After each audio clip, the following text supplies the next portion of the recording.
This is the IELTS listening test. You will hear a number of different recordings and you will have to answer questions on what you hear. There will be time for you to read the instructions and questions, and you will have a chance to check your work. All the recordings will be played once only. The test is in 4 parts. At the end of the test, you will be given 10 minutes to transfer your answers to the answer sheet. Part 1. You'll hear 2 friends planning an event. First, you have some time to look at questions 1 to 6.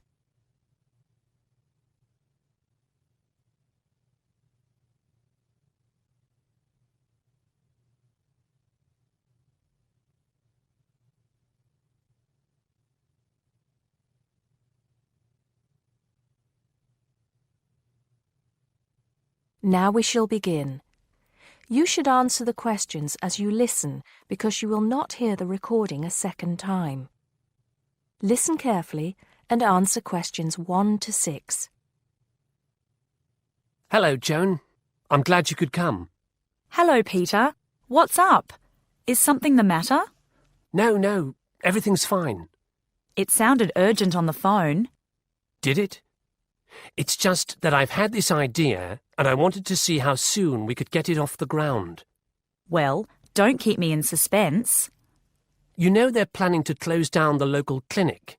It was in the newspaper yesterday, but most people have actually known for some time. Well, I thought we should do something about it. What did you have in mind? I thought we could organise a charity event and donate the money to the clinic. I know it doesn't sound like much, but it will show the local council how we feel and that we mean business. That'll take quite a lot of organising. Why don't we just hold a protest outside the town hall? A protest would take just as much organisation as an event like this. Besides, I think fewer people would turn up.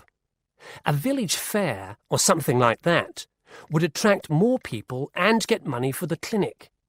People are more generous when they're enjoying themselves. OK then, it sounds good to me. How do we start? First, we put our heads together and come up with a list of people who'll be willing to help and people who can provide us with some of the things we need.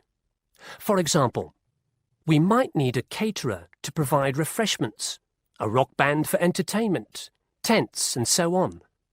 Then, we do a lot of telephoning around and try to get everybody together at the same time in the same place. Sounds like a lot of work to me. Well, that's only the beginning. First things first, though.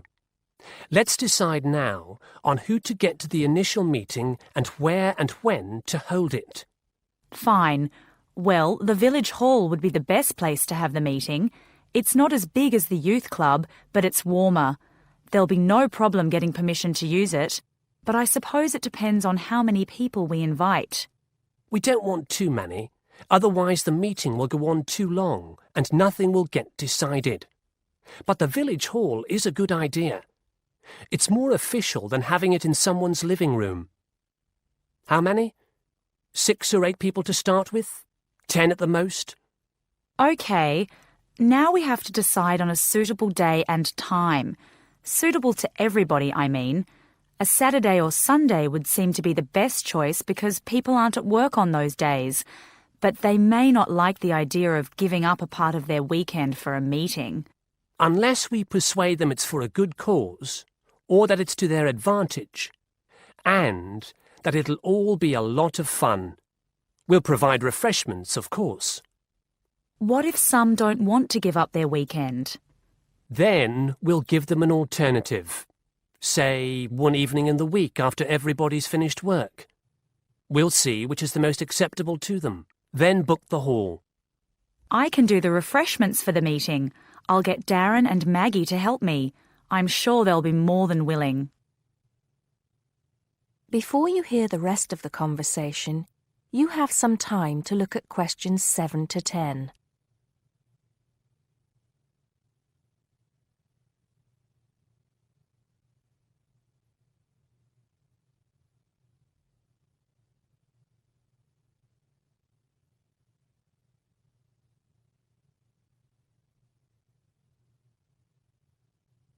Now listen and answer questions 7 to 10. So, what's next on the agenda? A list of who we want at the meeting. Yes, of course. Obviously, we want someone from the clinic. I think Dr. Perkins would be best. He can tell us exactly what the financial situation is there. You know, how much money it takes to keep the place running, and how important it is for the community to have the clinic. The vicar too. He can rally lots of support. And Mr. Sims, our Member of Parliament. He is very busy, but I think I can persuade him to come, or get his wife to persuade him to come. I see her quite a lot socially. That's great. 2 other people I have in mind are Freddie Smith. The journalist? Yes. Well, he's the editor of the local paper now, and might be useful. He might let us advertise for free, and he'll know how to go about getting leaflets and posters printed. That's another thing. We'll need volunteers to put leaflets through people's doors and stick up posters all over the place. We can decide that at the meeting. What about the other person? What other person? You said you had 2 people in mind, Freddie Smith and... Oh, yes, Mr. Gates. Mr. Gates. Do I know him? You must do. He owns Greatfields Farm. We need a large area to hold the fete. Right. So how many have we got then? 7 or 8? There's Dr. Perkins, Mr. Sims, that journalist... Freddie Smith, you mean? Yes, him. And the vicar and Mr. Gates, the farmer. That's only 5. There's you and me. That's 7. That will do for now. Let's start making phone calls. That is the end of part 1. You now have half a minute to check your answers.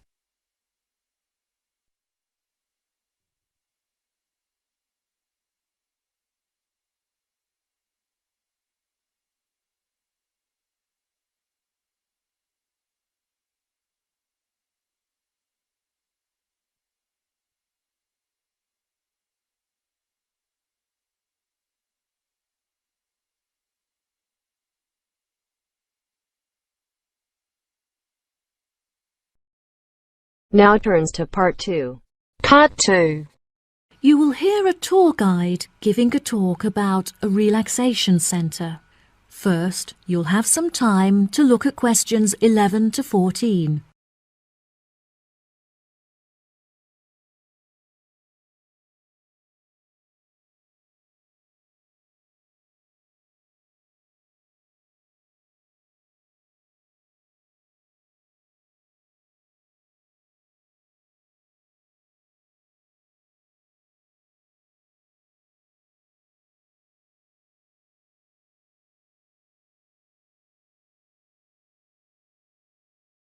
Now listen carefully and answer questions 11 to 14.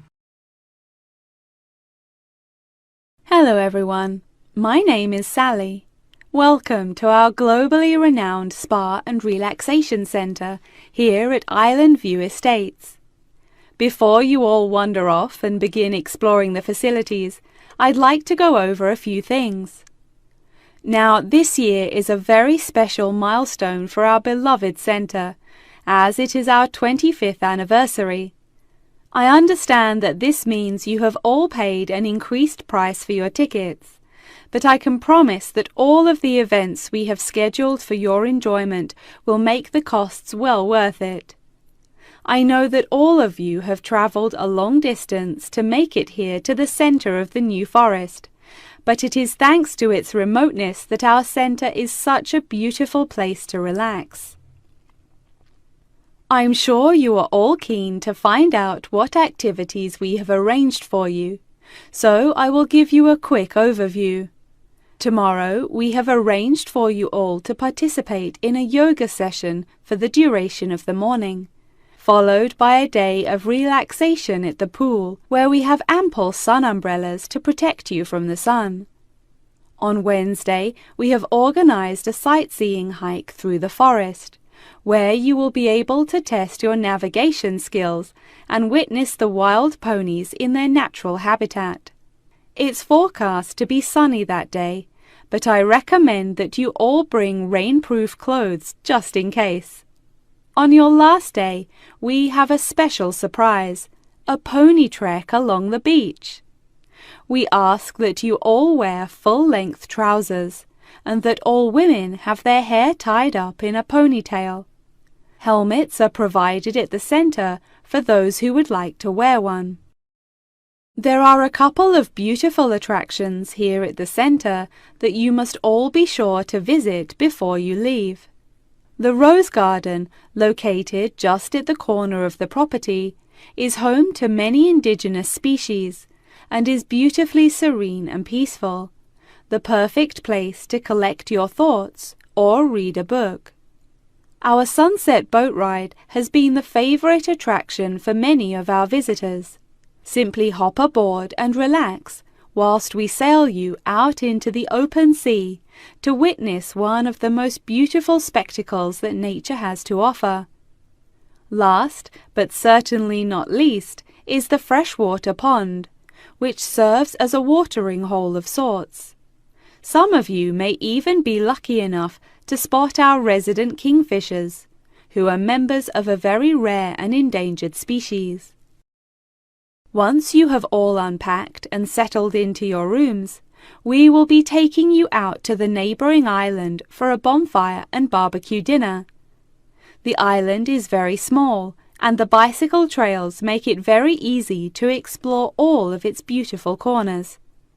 As the island is entirely separate from the mainland, it has never been inhabited by wildlife, so you can all roam freely and safely. We have some bonding exercises for you all to take part in around the bonfire, where you can potentially make new friends and discover a lot about yourself. Before you hear the rest of the talk, you'll have some time to look at questions 15 to 20.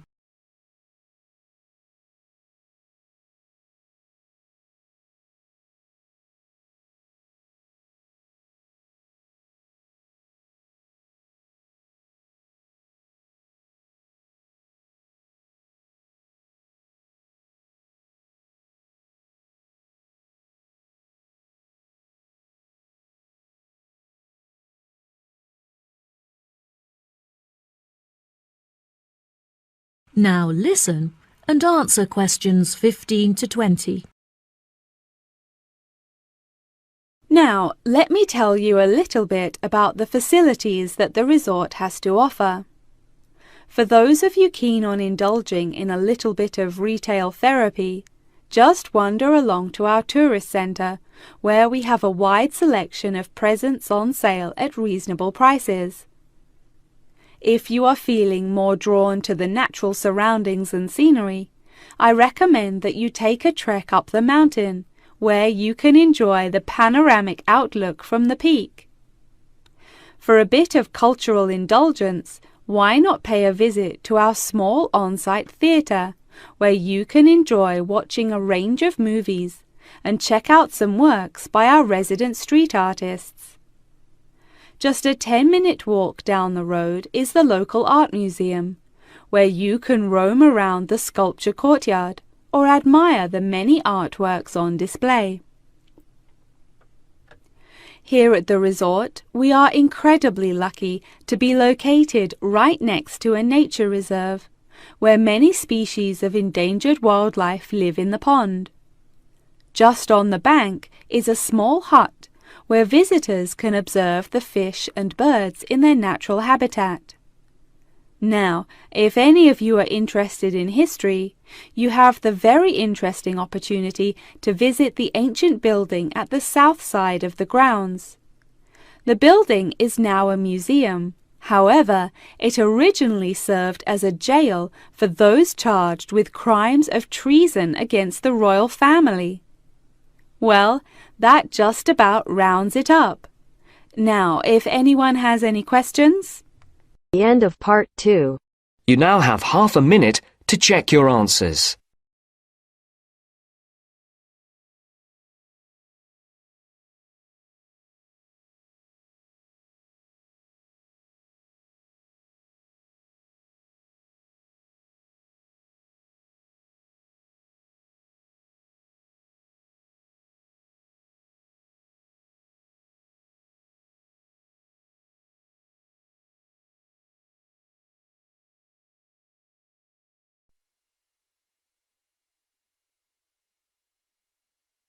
Now turns to part 3.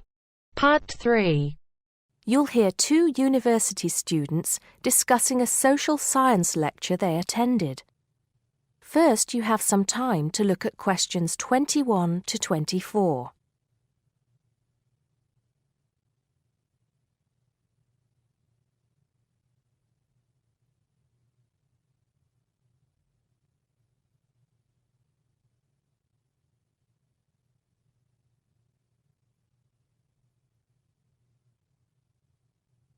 Now listen carefully and answer questions 21 to 24. Did you go to the first social science lecture yesterday? Yeah. Didn't you see me there? No. I was trying so hard to understand the lecturer. What didn't you understand? A lot of it, really. For example, he said we needed to study history as part of the course, but I didn't get why. You probably missed it. He said early on that we need to learn from our past mistakes. Right. But he also said we need to put ourselves in the place of our ancestors. Why is that? I think the point is that it's not enough to know how they lived and what they did. We need to know what they thought. I see. And I've written transferable skills in my notes next, but I have no idea what that means. If you study social science, you learn skills that you can use in a job. Oh, right. Is that all? Okay, but why is that? The point he made was that in studying social science, you use a flexible and adaptable approach to learning. Before you hear the rest of the conversation, you have some time to look at questions 25 to 30.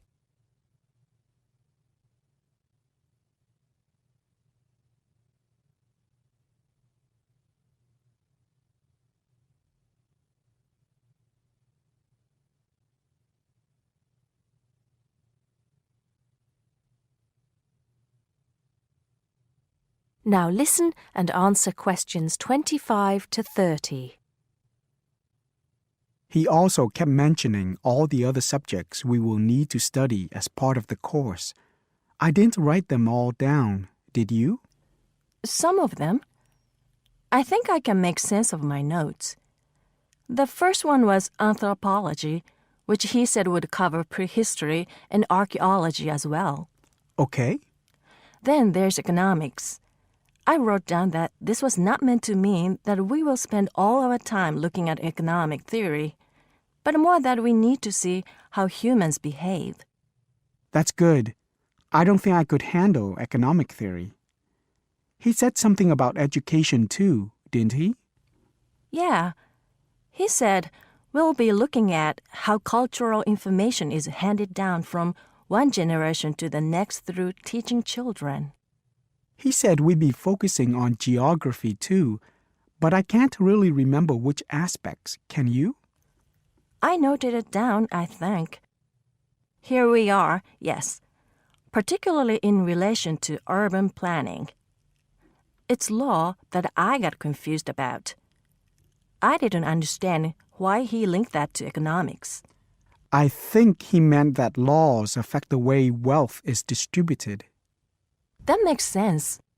Now, what are the science wars? Okay, I did get that. The science wars are about how social science collects information. In sociology and social work, and in social science generally, they can only study patterns of behavior and observe. If you compare that to the way scientists work in physics or chemistry, it's very different because they use specific experiments that can be tested and which give concrete answers. Social studies is often accused of being unscientific. That's all. Okay. But it still looks like a good course, doesn't it? You don't have any regrets, do you? None at all. I'm looking forward to it. That is the end of part 3. You now have half a minute to check your answers.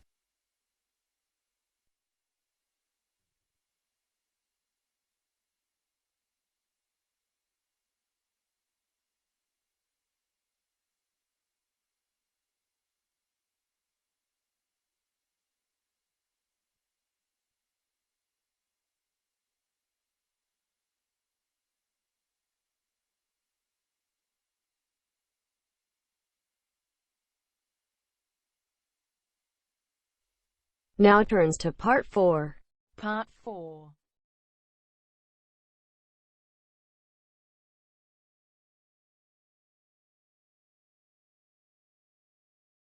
You will hear a talk about a research project on the tiger shark.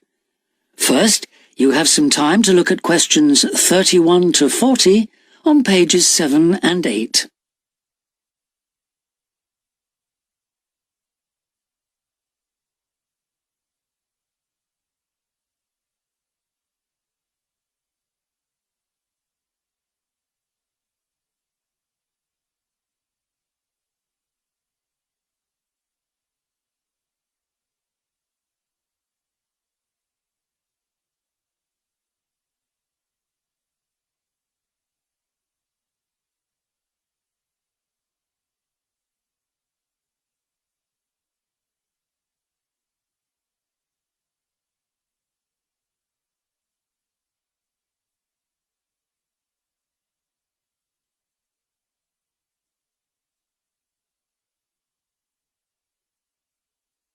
Now listen carefully and answer questions 31 to 40.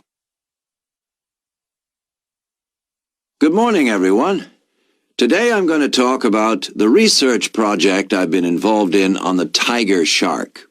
First of all, some background information. The tiger shark, also known as the leopard shark, is often thought to have got its name from its aggressive nature. But in actual fact, it's called that because it has dark bands, similar to those on a tiger's body. It is a huge creature, growing up to lengths of 6.5 meters. It can be found just about everywhere throughout the world's temperate and tropical seas, but it is most often found along the coast, rather than the open sea. In terms of feeding, tiger sharks tend to be most active at night, and are solitary hunters. Their preferred prey includes other sharks, turtles, seabirds, and dolphins, to name but a few. However, it's not uncommon to find garbage in its stomach. This is because it tends to feed in areas such as harbors and river inlets, where there is a lot of human activity. Now to the project itself. We are particularly interested in some studies that have been done in the Rain Island area. Observations here have shown that there is a large population of tiger sharks present in the summer during the turtle nesting season. However, during the winter months the sharks disappear. So we decided to do some of our own research there.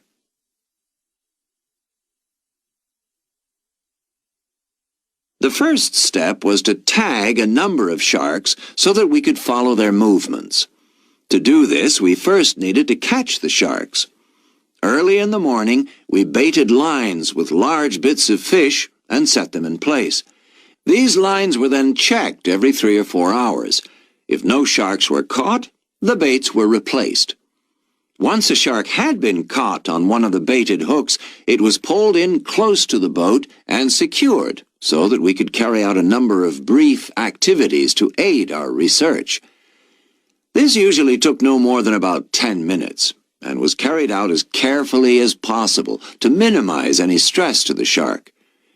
Each of the tiger sharks that we caught was measured and fitted with an identification tag, and also a small amount of tissue was taken for genetic studies. For some larger sharks over 3 meters long, we also inserted into the belly a special acoustic tag capable of sending satellite signals, while on other large sharks we attached a camera to the dorsal fin to enable us to study the behavior and habitat use of the sharks.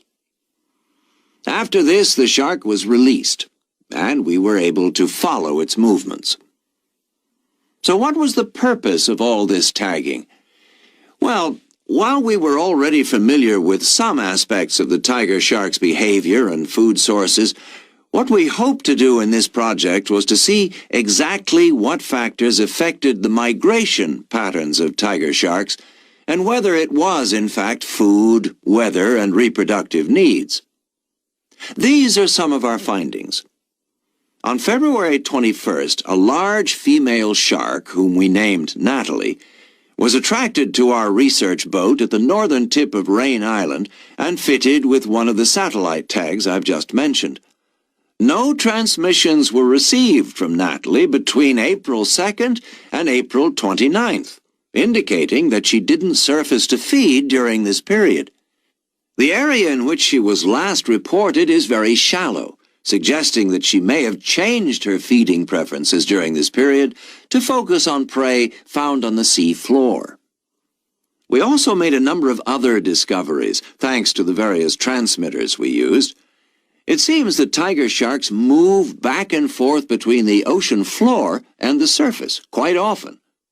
This may help the sharks conserve energy while they swim, but it probably also helps them hunt, since this movement back and forth maximizes its chances of not being detected by its prey until the last minute. So far, our findings have not been conclusive. However, we have gained some very interesting insights into the behavior of tiger sharks and are now hoping to develop our research further. That is the end of part 4. You now have half a minute to check your answers.